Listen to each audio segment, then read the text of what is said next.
Is your head spinning with all the homeschool lingo? Charlotte Mason, traditional, unit studies, classical, unschooling, all these philosophies. Are you trying to pick and choose but don't know what would be the best fit for your family? Do you tend to think outside the box but feel like you're stuck inside the box and you want to get out but you're not sure how? Here's the truth. One style does not have to fit all. Depending upon your child's age, their grade, their learning challenges or interests, you can a la carte with purpose. In this session, I'm going to share, based on teaching my own children and based on designing the curriculum that my husband and I write, that it is possible to thoughtfully pick and choose a little bit of this and a little bit of that with success. I love making soups. I rarely follow a recipe, just kind of wing it, throwing in a little bit of this and a little bit of that. If you add enough spices, you can make really tasty soup out of a whole bunch of bits and pieces you can find. Back during the Great Depression, homeless people would create community stews called mulligan stews with whatever they had on hand. The first mulligan stew is mentioned in a 1900 article from Portland, Oregon. This is what it said. Another traveler present described the operation of making a mulligan. 5 or 6 hobos join in this. One builds a fire and rustles a can. Another has to procure meat. Another potatoes. One fellow pledges himself to obtain bread, and still another has to furnish onion, salt, and pepper. If a chicken can be stolen, so much the better. The whole outfit is placed in the can and boiled until it is done. A mulligan stew. A little bit of this and a little bit of that. It's great for soups and stews, but what about homeschooling? Before I address that, let me tell you a bit about myself. I'm married to an amazing man who loves the Lord and loves his family in that order. We have 5 children, 4 boys and a girl. Our 2 oldest are biological adults, and they're both out of the house. Our 3 younger were adopted from Ukraine, 3 different adoptions. They are 15, 15, and 9, and they keep us young. Together, my husband and I co-write a history literature curriculum called Biblioplan. When my 2 older sons started school, we put them in a Christian school. Homeschooling was the farthest thing from our minds. I had an education degree and felt that kids needed to be in school. Until it wasn't. My oldest hit a wall at school. He had a teacher who was scary mean, and he began to dread going. So we pulled them out and started homeschooling. No curriculum. No idea what we would do. Scary, overwhelming, to say the least. We did not have all the options that people have today. I had never been to a convention. I didn't know what was out there to pick from. At first, I stuck with what they were using from the school. It was safe. It was tried and true. It was cheap. It was already established. But as time went on and as I began to look around and see what was out there, I slowly replaced, exchanged, discarded. I began to pick a little bit of this and a little bit of that. It was scary. It was exhilarating. I messed up sometimes. I overdid it at other times. I pushed too hard. I didn't push enough. I loved it. I loved picking and choosing. A little bit of this, a little bit of that. Most homeschooling curriculum fits under the following categories: traditional, unit studies, classical, Charlotte Mason, and free spirit. Traditional is what most of us are familiar with: reading the text, answering questions, memorizing facts, taking tests. The vast majority of curriculum follow the traditional method. If you went to a public school or a traditional Christian school, chances are you used traditional curriculum. Unit studies are also pretty familiar. Pick a specific subject and zoom in on it. We do this for science when we study a unit on mammals. We do this for history when we do a unit on the Pilgrims or the Egyptians. If schools stray from traditional, it's often in the direction of doing unit studies. Classical is something that popped up a bit before I started homeschooling. Its focus is on teaching children to think critically. During the elementary years, children learn facts and memorize them. In middle school, children learn to think logically based on those facts, and in high school, they formulate what they believe and are then able to express their beliefs in speaking and writing. In classical education, history is its guiding tool with literature books, living type books, a strong second to that. History is taught in order from ancients to modern, and literature and the other subjects, science, math, languages, are all tied into it. Classical education is very language focused. Charlotte Mason is another type of style of learning that is based around doing rather than just sitting and listening. The emphasis is on reading living books, study and history in order, both of those just like classical education, short lessons, learning to write through narration and dictation, music study, nature study, and other hands-on learning. It is a child-focused curriculum.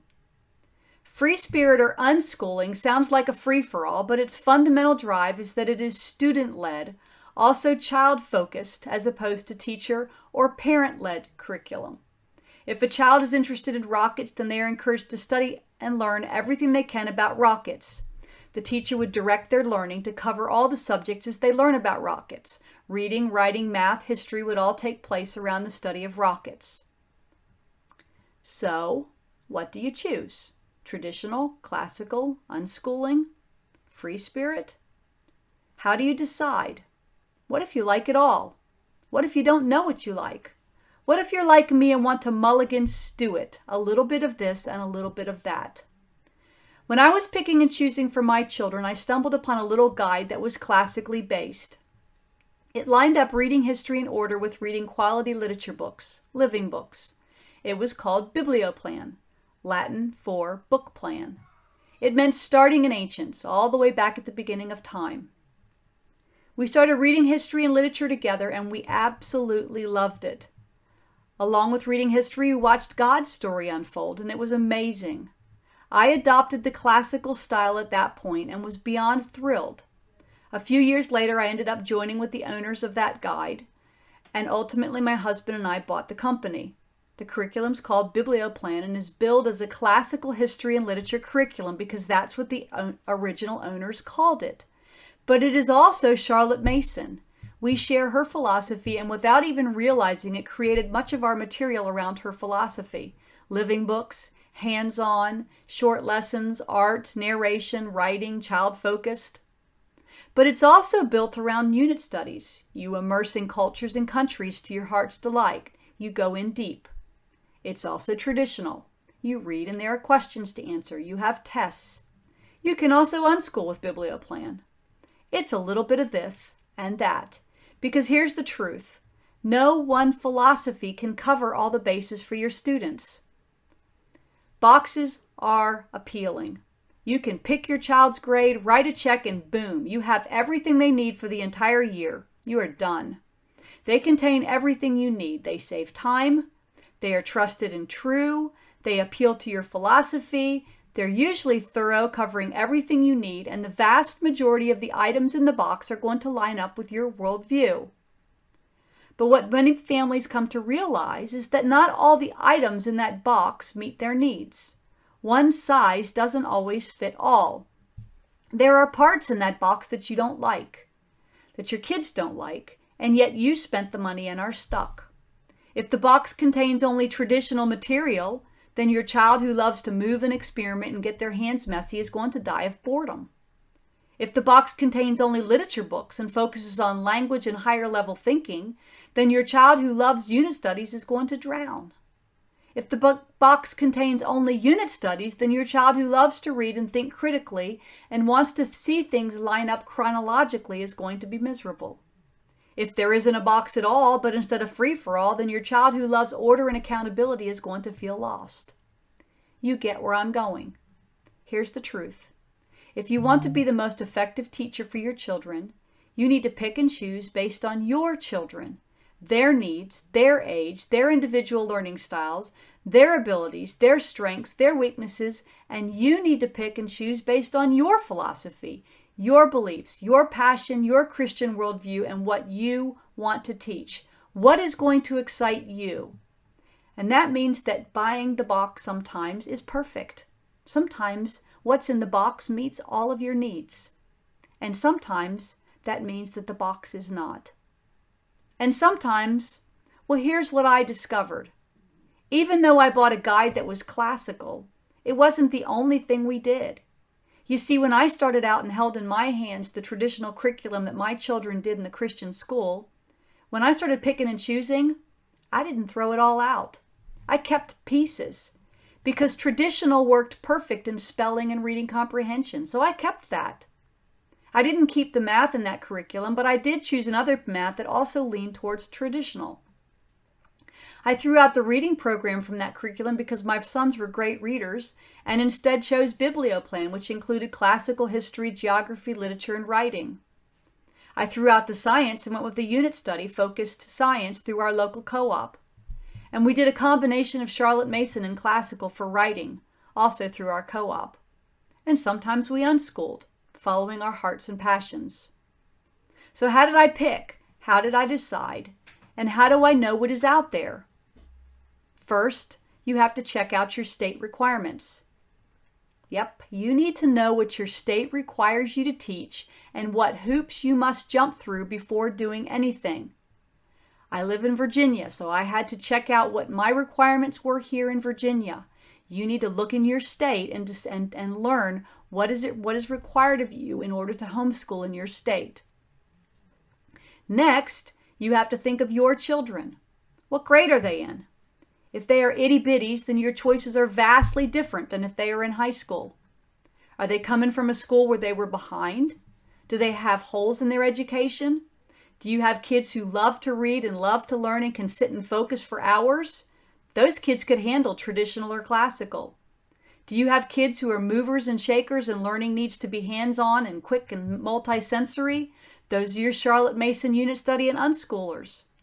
Do you have kids who have learning struggles? Do you have kids who are auditory learners, visual learners, kinesthetic? Are they gifted or advanced? Are your children independent learners, or do they need you to be with them every step of the way? Are they language oriented? They love writing and words and reading. Are they science oriented? Love science and math. Are they computer oriented? Are they mechanical? Are they artistic? Are they musical? All of these questions are going to determine the direction you need to take. Thirdly, you need to think about you. What kind of teacher are you? Where do your passions lie? Are you more science and math oriented? Are you language oriented? Are you organized, or are you a free spirit? How much time do you realistically have in the day to teach? How many children are in the family, and how much are they going to each need you to be with them? Some of you think, I can't do this. You may not have an education degree. You may not be smart in math or science or writing. You may not be a strong reader. Okay, Mom, lay aside fear. You can do this. You just start with being honest. You have to know reasonably what you can and can't do. When I started homeschooling, I had to lay out very firmly and strongly that I can't do math. I'm terrible in math. Past 6th, 7th grade, I'm sunk. I can't teach it. And I just was very honest with that from the very beginning. Science is a subject that I can teach, but I don't like it. I don't enjoy teaching it. So teaching science was just not going to be something that I really wanted to do. I knew going into homeschool that I was not going to do well in those two areas. My weakness determined my decisions on what we did in those areas. My husband is strong in math, so he was the go-to in math. He's also strong in science, but our local co-op was able to fill the science hole. I did the reading and assignments at home with my kids, but they did the assignments and they did the experiments and discussions at school, and it was a win-win for us. So I got to take science off the table. Math and science was my weakness, but I was strong in writing. Okay, I'm actually a decent writer, and my husband is an amazing writer. We've co-written 8 books, and I have a fairly popular blog. But I farmed out writing for my kids, my older 2. Why? Because I was too passionate about it. I knew I would be too hard on them. Both of my older kids, my older boys, were gifted in writing, but they needed someone else to teach them to write. And it was the best decision we made. They did writing at the co-op. I helped edit their work, but tried to stay off hands off as much as I could, and they loved writing and still do. I really think that if I had tried to do writing with them, I would have probably burned them out, pushed them too hard, and they would have lost that joy. Okay, so back up. We've researched state requirements. We've researched our own kids. We've considered what we can and can't do. And we've looked into co-ops and all that. So now's the time for the nitty-gritty. What exactly are you going to teach your kids? What are the subjects? If they are itty-bitties, then what you need to teach them is very different than if they are high school students. If they are high schoolers, then your focus is on what they need to take in order to graduate. If they just want a standard diploma, then they need a certain amount of credits in math, usually 3, English literature, usually 4, history, usually 3, science 3, and a bunch of elective credits, usually 7. And these are all based on what your state requirements are. If they are college bound, then they need to have languages, and depending upon what their focus is, more math or science. So you need to know what your high schools need to graduate. For high school, unschooling becomes much harder at this level. It's really hard to unschool when you're in high school. Classical is still a great option. Traditional is a great option. Unit studies sometimes are a little harder in certain subjects. And Charlotte Mason is also a good option in high school. So you can still mulligan stew it. You can still pick one of those philosophies. You've got lots of options in high school. But you need to start with your state requirements, and you need to figure out what your student needs, and then you go from there. Some states allow 8th graders to take high school credits. Some states do not. Some require 9th graders. 9th grade, they can only start except in a few select subjects. So again, find out what your state requires. If your kiddos are little itty bitties, they're K-1s, they're just starting out, Mom, Dad, you have 2 priorities, reading and math. Those are fundamental. In the olden days, it was called reading, writing, and arithmetic. Okay, so some of you are scratching your heads and you're thinking, but I thought this lady had a history and literature curriculum. But I'm not saying to start with history and literature. No. If the Charlotte Mason classical model is learning history in order and immersing in living books, why not start there? Because math and learning to read trump history. I get so many homeschooling moms and dads who either show up in my booth at a convention or call me on the phone, and they literally have the deer in the headlights look or sound. They are overwhelmed with the choices, and they don't know which direction to turn. Many of them have a kindergartner, a first grader, and other little ones in tow. When I see that deer in the headlights, or when I hear it in their voice, I set our books aside, and I ask them if they have picked a reading or math yet. If they haven't, I help them think through what will work best for them. I help them, I give them the options. I ask them about their kids. I find out what their kids' strengths and weaknesses are, and then I help them figure out what they can do in both of those areas. And I tell them, history and science are fun and exciting, but you start at the basics. Honestly, so many people are grateful for the grace that gives them. They don't have to do everything, and that's what I tell them. They're not compelled to buy a box, and they're not compelled to do everything in that box. They can do math and reading, and maybe simple history, maybe simple science, simple art, simple, or they can just let their kids run and play. Math and reading are fundamental. They are the foundation of everything else. If your child is not reading, then that should be priority. So, after you found a reading program, and I would push towards phonics, that's just my bias, but after you find reading, then you go into math. When we started out with math, there weren't a lot of choices out there. Traditional math was pretty much the option. Now you have different choices. Math needs to be determined by the specific child. I had one child who would have flourished doing Singapore math if I had known about it. I had one child who would have loved and thrived doing Math UC. I had one child who worked best doing Saxon. I had one child who completely bombed out of a DVD-based math program. Didn't work. Those are 4 very different math programs, very different philosophies. Picking and choosing is based on the individual child. If you're buying your books from a box and they're selling a math curriculum that does not serve your child's needs, get out of the box. Go find something that fits them. I had to try several math curriculums before we found out what worked. If it means you have 3 different kids and 3 different math programs, so be it. That is the beauty of homeschooling. You're teaching to the child and not teaching to the classroom.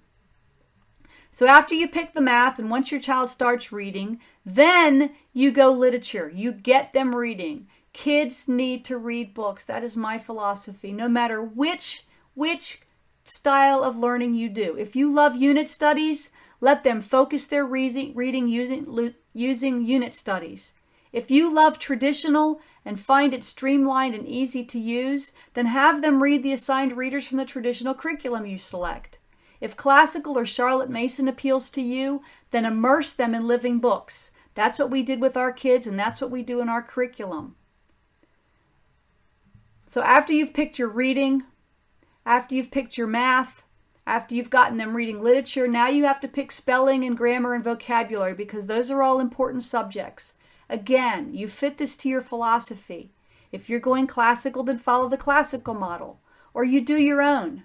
I did phonics-based spelling from one company. I did a simple grammar program from another and vocabulary from a third company. I switched around the next year and tried a different vocab. Don't be afraid to change. Don't be afraid to say, that something isn't working. Teaching is an art. You have to throw stuff on the canvas to see if it's going to work. And sometimes you have to wipe it off and try something else. Okay? So after picking your literature, your reading, your writing, your spelling, your grammar, your vocabulary, then you expand out history, geography, science, art, music, and beyond. Okay, so let's back up. I've researched state law. I've considered my child. I've thought through my teaching styles. I've looked at the different subjects, what I need to teach my kids. But how do I find the curriculum, the books? How do I know what is best for my children?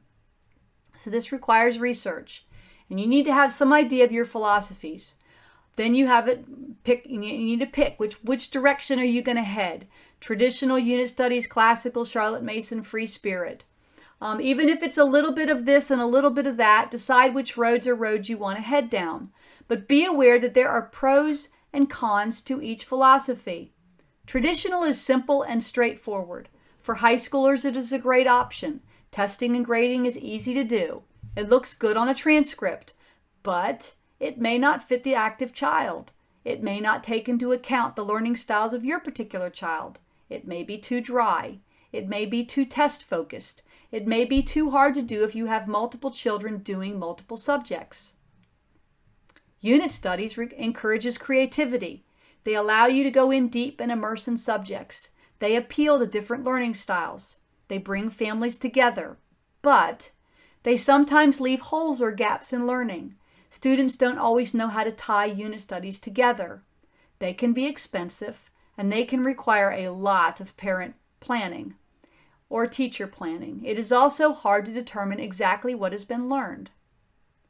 Classical gets students learning and thinking critically. It encourages question asking and wrestling with beliefs and worldview. It takes into consideration the stages of development. It is strong in reading and history and is language focused. But it can also be too intense and rigorous and focused on higher-minded learning. It can burn children out. Charlotte Mason is built around family and family time. It is rich in literature and history and active learning. It encourages questioning and curiosity, but it tends to require a lot of parent planning. Its focus is on the arts over sciences and math, making it harder for college-bound students. Free spirit or unschooling meets children where they are. It encourages play and active pursuit in areas of interest. It gives students a love for learning, but it assumes all children pursue worthy areas of interest. It can go overboard on child-led. It requires a lot of parent planning to make teachable moments out of what the child is pursuing.